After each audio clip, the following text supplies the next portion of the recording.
तो अब तक हमने सीख लिया है एचटीएमएल फॉर्म बनाते कैसे हैं और एचटीएमएल फॉर्म में इनपुट टाइप्स कैसे यूज़ करते हैं फॉर्म में डिटेल्स ऐड कराने के लिए। ठीक है। अब इनपुट टाइप्स तो सीख लिए हैं पर उससे रिलेटेड एट्रीब्यूट्स नहीं सीखे हैं, तो इस वीडियो में हम अब एट्रीब्यूट सीखने वाले हैं इनपुट टाइप्स में। तो हमने एक फॉर्म क्रिएट कर ही लिया है, आप देख सकते हैं। अब उस फॉर्म में हमने दो इनपुट टाइप्स ले लिए, एक टेक्स्ट और एक सबमिट बटन बना दिया, आप देख सकते हैं, दिख रहा होगा। तो अब हम एट्रीब्यूट यूज़ करते हैं, हम देख रहे हैं कि इनपुट टाइप सबमिट लिखा रहा है, तो ये सबमिट की जगह हम कुछ और भी लिखा चाहते हैं तो लिखवा सकते हैं। वो कैसे करते हैं, वैल्यू एट्रीब्यूट को यूज़ करके। अब मैं चाहता हूँ यहाँ गूगल सर्च है जैसे, वैसे ही सर्च लिखा है तो इस तरह सर्च लिखा आएगा। ठीक है। अब इसी तरह यहाँ टेक्स्ट है, यहाँ पर कुछ नहीं है, मैं कुछ भी एंटर करा सकता हूँ। ठीक है। पर कई बार होता है हमारी ईमेल आईडी होती है, कैशेज़ होती है, फाइल होते हैं, आप गूगल पे जाते हो या फिर फेसबुक पे होता है कि आपकी ईमेल आईडी ऑटो रजिस्टर्ड दिखाता है, मतलब उसमें फिल दिखाता है, ऐसा कुछ लाना है। ठीक है। तो यहाँ पर जैसे सर्च है बार, यहाँ पे मैं ऑटोमेटिक कुछ वैल्यू डालना चाहता हूँ, हर बार आए, तो यहाँ पे डाल दिया वैल्यू। वैल्यू में डाल देता हूँ एचटीएमएल लिखा है, तो इस तरह जब भी खुलेगा तो लिखा आएगा। मैं इसके आगे कुछ भी लिख सकता हूँ, इसको हटा के लिख सकता हूँ। ठीक है। पर कई बार हो कि रीड ओनली एट्रीब्यूट यूज करता हूँ मैं, तब क्या होगा, ये मैंने लिखा हुआ है ना, अब हटेगा नहीं। मैं इसको रीड कर सकता हूँ, हटेगा नहीं, एचटीएमएल लिखा होगा इस तरह। कई बार होता है ना कि ईमेल आईडी लिखी होती है या कुछ लिखा होता है, रजिस्टर्ड आपने किया हुआ, तो आप इसी से लॉगिन कर सकते हो। ऑल्टरनेट कुछ वर्क नहीं करेगा आपके आईडी पे, बहुत जगह होता है, सर्च बार नहीं है, वहाँ बहुत जगह होता है। अब कई जगह होता है, आप फॉर्म देखते हो कई जगह, आप ईमेल आईडी डालते हो, ठीक है, 123@gmail.com, ये आपकी पहले से रजिस्टर्ड होगी। ठीक है। तो आप साइन अप करने जाओगे तो क्या आता है, इस तरह का आता है, इस तरह का फेडेड आता है, मतलब ये पहले से रजिस्टर्ड है, अब ये वैलिड नहीं है, आप इससे आईडी से दोबारा साइन अप नहीं कर सकते। ऐसी कंडीशन आप देखी होगी, तब वो थोड़ा ऐसा आ जाता है। और एक मैसेज आता है ऑलरेडी रजिस्टर्ड ईमेल आईडी, दूसरे से साइन अप करो, तो इस तरह का फेड आता है, तो हम ऐसे कर सकते हैं।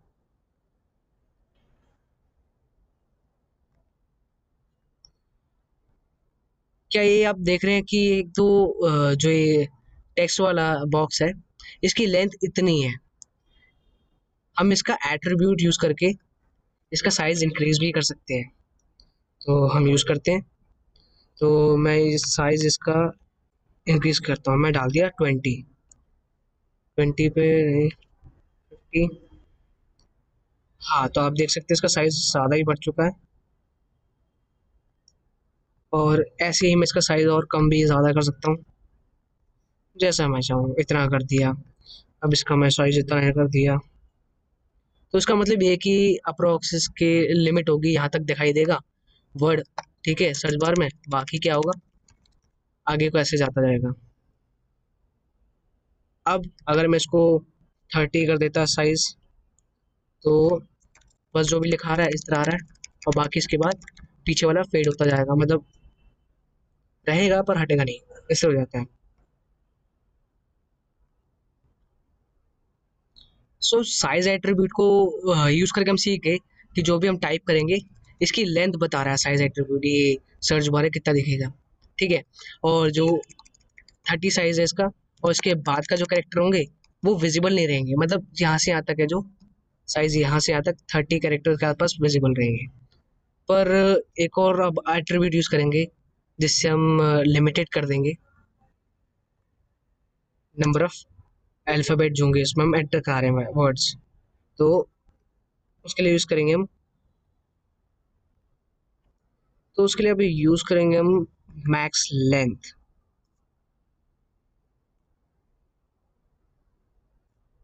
यहाँ पे मैक्स लेंथ ले ली 5। ठीक है।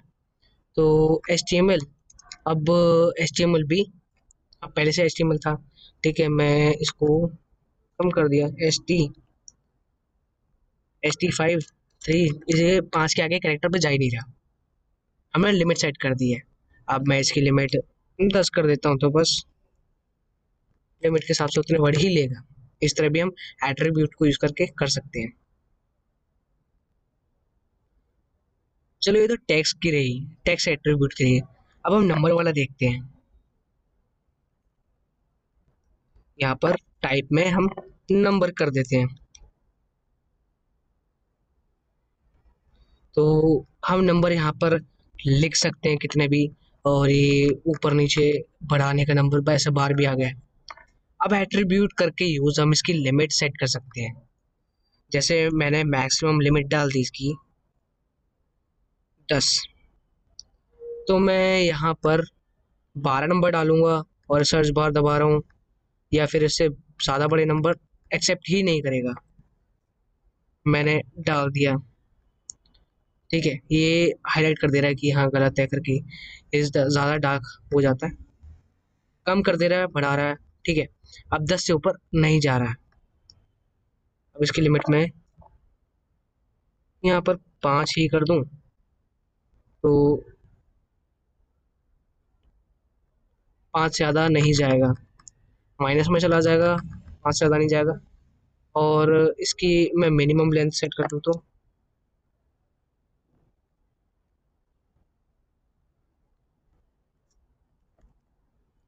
मिनिमम 5। अब मैंने इसकी लेंथ 2 डालूंगा तो गलत है, ठीक है। आप देख सकते हैं 2 डाला है, तो एक एट्रीब्यूट वो एक अलर्ट दे रहा है, value must be greater than और इक्वल टू 5, ठीक है। अब मैंने 6 डाला, ठीक है, दिखा दे रहा सही है। अच्छा 6, यहाँ मैं 10 डालता हूँ, तो अब एट्रीब्यूट दिखाएगा हमारा कुछ भी वैल्यू है। हमने 45 डाल दिया, आउट ऑफ लिमिट है। Value must be less than और इक्वल टू 10, इस तरह की लिमिट आ गई। अब ना ऊपर जाएगा ना नीचे जाएगा, इस तरह, ठीक है। एट्रीब्यूट यूज करते हैं हम नंबर में। अब हम एक और चीज सीखेंगे इनपुट टाइप टेक्स्ट वाले में।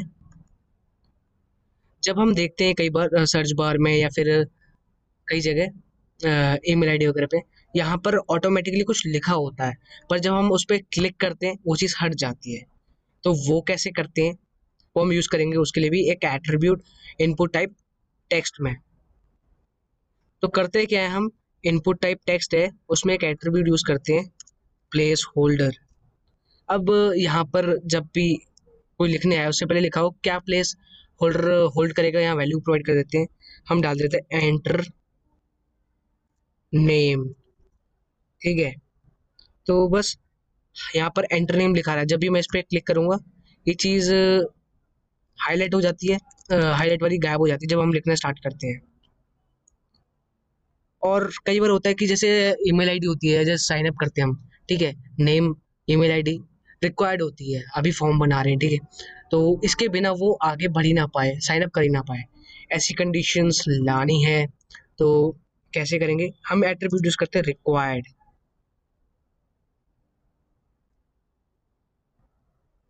तो यहाँ पर नंबर डालो वगैरह, तो यहाँ पे भी कोई नोटिफिकेशन ऐसे नहीं दे रहा, ठीक है, क्योंकि मैं कुछ ना कुछ फिल कर दे रहा हूँ, ठीक है। पर मैं बिना फिल करे आगे बढ़ना चाहूँगा, तो अपने आप एक एरर आएगा इसका, please fill out this field, इसको आप भरना ही पड़ेगा आपको। इस तरह का कर सकते हैं आप, कैसे, रिक्वायर्ड एट्रीब्यूट को यूज़ करके। कई बार आप देखते हो कि जैसे आप पेज पे लॉग इन करते हो या रिफ्रेश करते हो, तो ऑटोमेटिकली जो एंटर करने वाली डिटेल वाली जगह होती है, ये होता है जैसे नेम वाला वो होता है बॉक्स, उसमें ऑटोमेटिकली पहुंच जाता है कि हाँ एंटर करो इस तरह। तो ऐसा कैसे कर सकते हैं हम, चलो सीखते हैं। तो सिंपल सा है, जहाँ हमने एंटर नेम रखा, रिक्वायर्ड लिखा, वहाँ पर हम यूज़ कर देंगे auto focus. Auto focus attribute का इस्तेमाल करेंगे। तो अभी तो डायरेक्ट हम ऐसे जा रहे हैं, ठीक है। जब भी हम ऐसे करते हैं, रिफ्रेश करेंगे, तो ऑटोमेटिकली एंटर नेम पे ये फोकस कर लेता है, यहाँ पे तुम पहले एंटर करो, कैसे यूज करके? ऑटो फोकस एट्रीब्यूट यूज करके इनपुट टाइप टेक्स्ट में।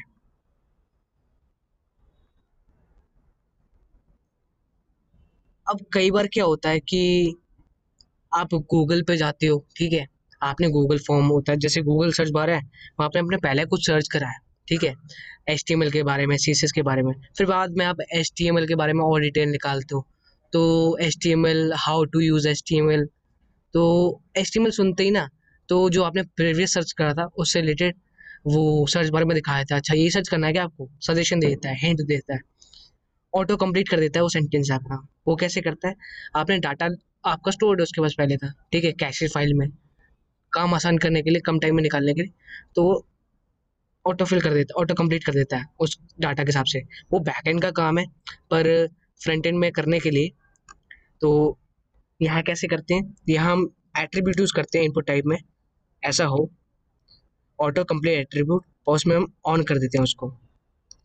तो जैसे आप यहाँ पे कुछ भी इंफॉर्मेशन देते हो, नेम वगैरह, ठीक है, और सर्च करा, और फिर बाद में ऐसा ही कुछ सिमिलर सेंटेंस होता है, ठीक है, फिर से सर्च कर रहे हो, तो वो जानता है आप आसपास वही कर रहे हो, तो ऑटो कंप्लीट कर देता है सेंटेंस को।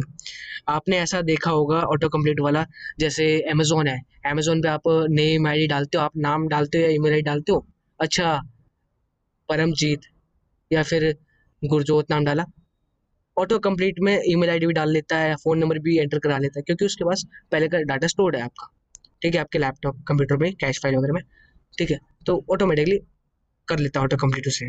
तो वैसे ही ये बैकएंड में कर लेता है, पर हम तो यहाँ फ्रंट एंड में कैसे कर रहे हैं वो सीख रहे हैं। तो उसके लिए हम यूज़ करते हैं ऑटो कंप्लीट ऑन, इस तरह एट्रीब्यूट इन इनपुट टाइप में। तो यही थे मेन इनपुट टाइप्स में एट्रीब्यूट्स जो हमें सीखना बहुत ज़रूरी है। और भी हैं, वो हम बाद में सीखेंगे जब हम एडवांस में जाएंगे HTML में और प्रैक्टिकली में, प्रोजेक्ट बेस पे। और अभी के लिए बहुत है।